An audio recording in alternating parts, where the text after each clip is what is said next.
So Jeff asked me to talk today about a little something called the Lomita Chamber of Commerce. You know, obviously I'm here as a marketing person, and owning a business in Lomita prompted me to start up the Lomita Chamber of Commerce. It had been dormant for about 4 or 5 years. It's been quite the undertaking, let me tell you. It is a nonprofit. We're going through all the growing pains of bylaws and getting a board together, getting members together. But what I wanted to do is really sort of feel the room out and ask you all, how many of you are members of a Chamber of Commerce or have been? Okay. How many of you don't know what a Chamber of Commerce is or does? Cool. I'm glad to hear that you're aware of that. And chambers don't supplant or take the place of groups like FAN, right? This is a whole different level of networking. This is really building, I still call it a family. It's building a family. It's a lot more intimate here. We're really getting to know each other and connected on a deeper level. But the chamber, to all of your points, it's true. The chamber's role really does need to be the voice of the business community, right? Without businesses that are thriving, our economy locally doesn't thrive. So it's not only a sales tax revenue generation for a city to pay for police and fire and have all the great amenities that we like in terms of a great quality of life in the South Bay, but it's also making sure that, you know, people want to come and live here. They want to do business here. So Lomita's tagline is the friendly city. I don't know if you all know that. I grew up in Lomita, went to school there, and so it feels good to me to have a business back where I grew up and giving back, and now launching this chamber to make sure that other businesses feel that support. I also call Lomita the business-friendly city, and I think that's going to be a key part of what the new Lomita Chamber of Commerce does, is to get the word out. So yes, we are partnering with the city, and in partnering means that we have complementary goals, right? The city wants to make sure that we have a thriving community of new businesses that are attracted. We've got brand new breweries. In fact, if you haven't heard, Burn and Daylight obviously opened up earlier this year. We have a brand new brewery opening up on PCH called Project Barley. And those are big revenue generators for the city, and it's just elevating the city of Lomita to a different point where it's not a sleepy, sweet little town, which it still is, but we have this energy and activity going with new businesses, people wanting to invest, wanting to start their business in Lomita. So the way we partner with the city is, you know, there's an ongoing communication and relationship. Sure, we're doing things like ribbon cuttings, which we're doing this Saturday, 11 a.m. Come on out. The official opening of Project Barley is this Sunday, but Chamber's doing their ribbon cutting on Saturday at 11. So come join us. Show your support. So we're doing that, getting the word out, having events, sharing it with the local community so they remember the businesses that are in the neighborhood, right? Sometimes we drive down PCH or Lomita or Narbonne Avenue, Crenshaw, we forget what's here. So we have events that draw attention to the business community and the businesses within. The other thing we're doing with the city is we're doing an initiative called Startup Lomita. And so we're encouraging 20 businesses. We're going to launch this first quarter next year. We're encouraging 20 local businesses to either relocate or start up in the city of Lomita. So they'll commit to a year business residency. They will have a space to work. They will have advisors and experts to come and help them with accountability and check-in so that when they start a business or they grow their business, they have an advisor and somebody who's been there as a mentor to help them do it right. So many businesses have a hard time just getting started. I mean, it's taken one particular local business about 2.5 years just to open their doors. And we're just hoping they're going to make it, right? That's the risk that we take as business owners. So we want the startups to be successful. Of course, we can't control destiny, you know, and people start businesses for all sorts of reasons. So we're going to provide that initiative to that base of businesses and, again, provide the resources from marketing, from funding, business planning and management, hiring, HR, all of that. So that's an initiative we're working with the city on. The city can find ways to fund that. Part of the program will be funded so the entrepreneurs don't have to put any money out. They will be supported. And that's a great PR piece for the city as well. Well, networking would definitely be the advice to say get out and let people know about your business. I mean, that's a key marketing tactic and sales tactic. So that's just one example of what we can do in partnership with the city. We're not the city. I just want to make it really clear, and I'm going to get to your question. We're not the city. The city has a very different list of goals. They are elected officials. A chamber is a private professional association, membership run, all volunteer based, maybe a couple of staff members, but we get things done by having people get involved. So we're not subject to elections and things like that. And sure, we can support initiatives that are business friendly, that the city might be behind, or to your point, at a higher level, at the state level. We're, Lomita Chamber is part of the South Bay Association of Chambers of Commerce. So that's our outreach to getting information about assembly bills, Senate bills, what's happening at the congressional level.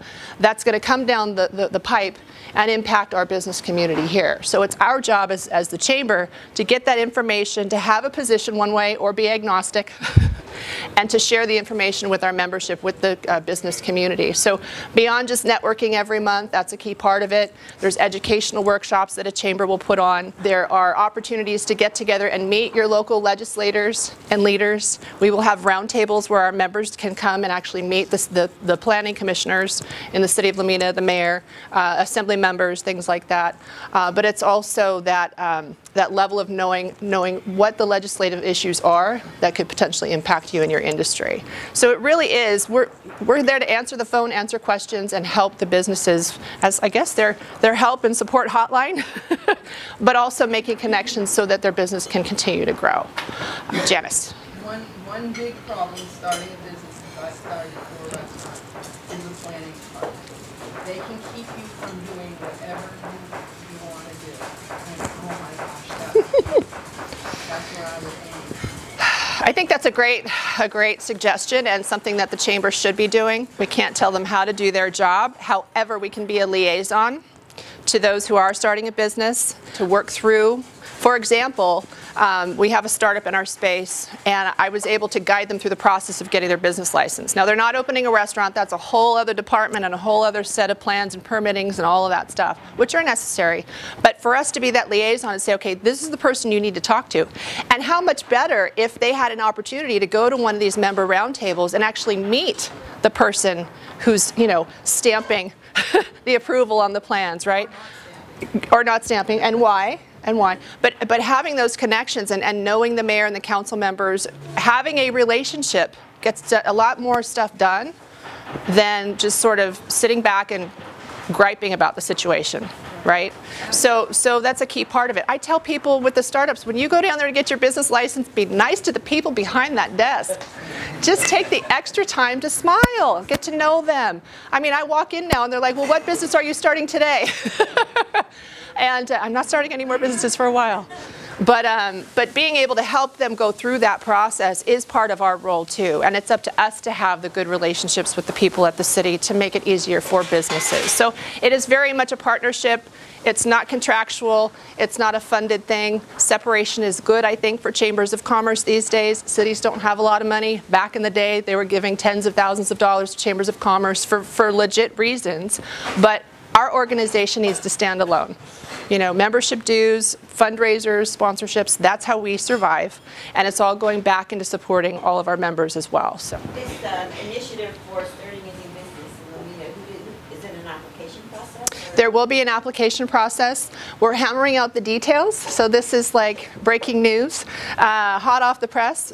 So we're working through that. It's going to be a very transparent process so everybody knows what we're looking at, who we're seeking to attract, what types of business models. The city focuses so much kind of on the brick and mortar retail, restaurant kinds of opportunities that come to them that they realize that there's sort of a lacking of paying attention to or giving the love, in my own words, to, you know, the service-based professionals, the creatives, I mean, attorneys, professional service providers.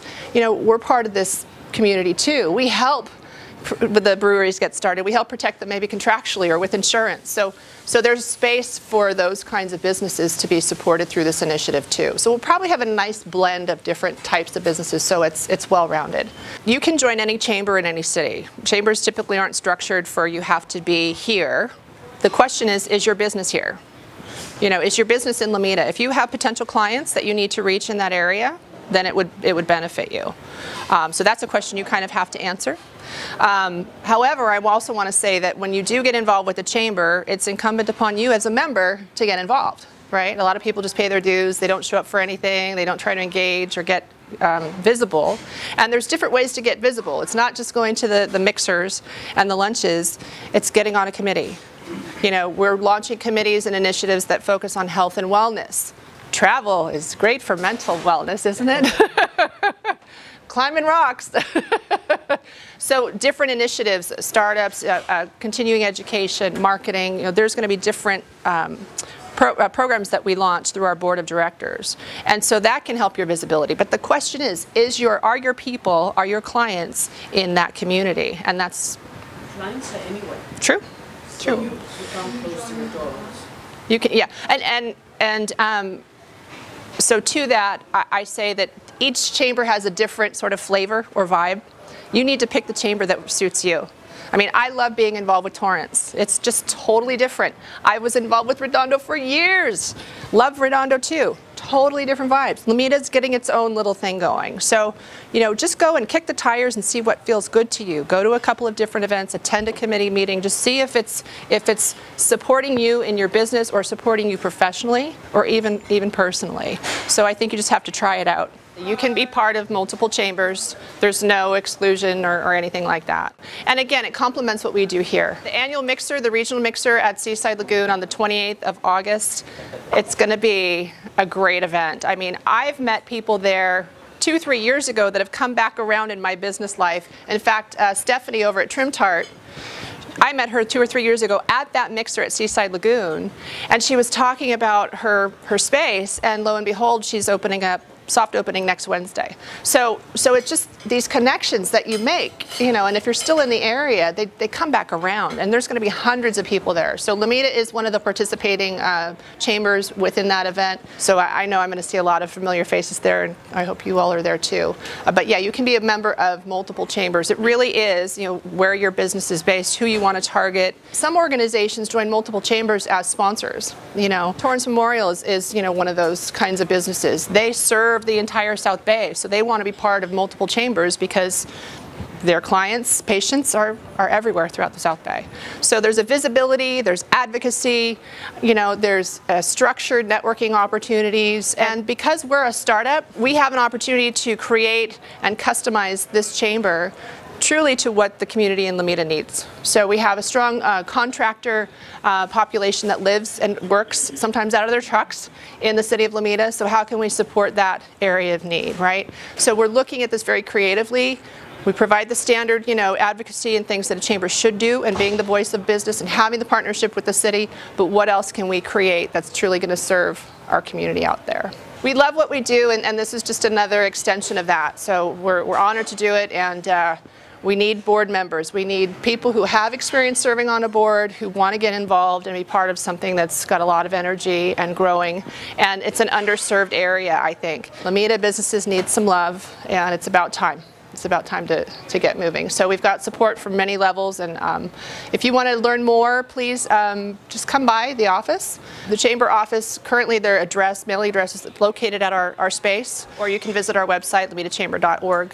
We started taking members in June, and we're at about 40 members right now. So it's based on number of employees or members or agents within the organization. So it starts for 1 to 2 employees, it starts at $200 per year, not per month, per year.